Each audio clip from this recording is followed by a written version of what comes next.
Remember earlier when I was at the electric service panel? It was all open and everything.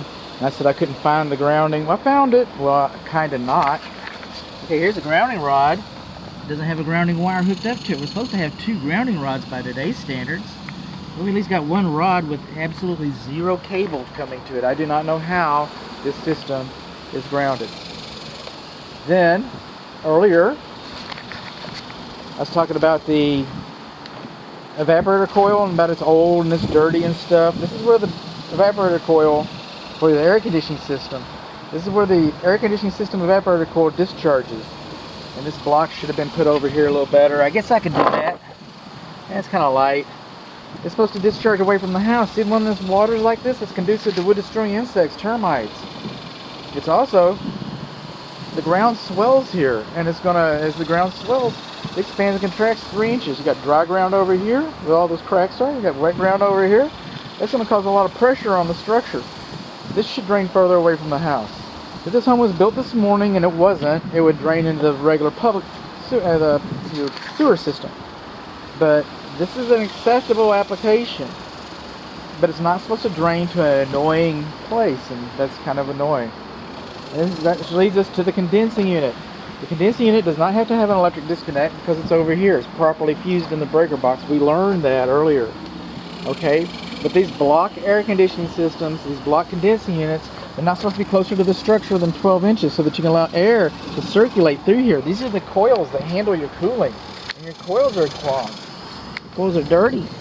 And they're dirty because nobody can get back here to clean them. And air can't circulate around there either. I guess some are going to carry the dirt. This condensing unit is supposed to be elevated a minimum of 3 inches up off of the ground and away from the house as much as 12 inches. No, not as much as, but at least 12 inches. Coming over here, when this was installed back in, we have a disconnect over here. It's been decommissioned. What is that about? We'll look at that in a little bit. Inquiring minds want to know. But this foam, it no longer meets current standards. Of course, I guess it did back in 1996. But by today's standards, that doesn't meet the new energy requirements. And the refrigerant ports, Schrader valve covers, look, they're not anti-theft. And again, in 1996, that was perfectly acceptable. 1996, 28 years. This equipment is engineered on paper to last 20 years, not 28. And it might last 35. I had one that lasted that long.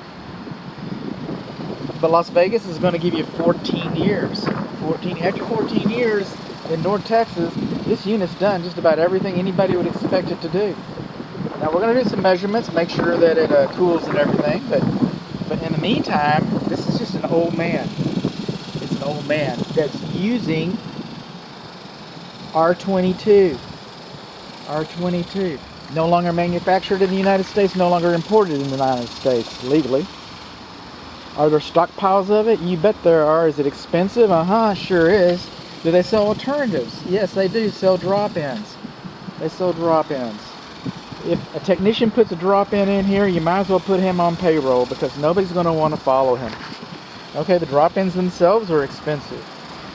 And they're less efficient. 1996, this is probably SEER 10. SEER 10. Today, we're better than 14.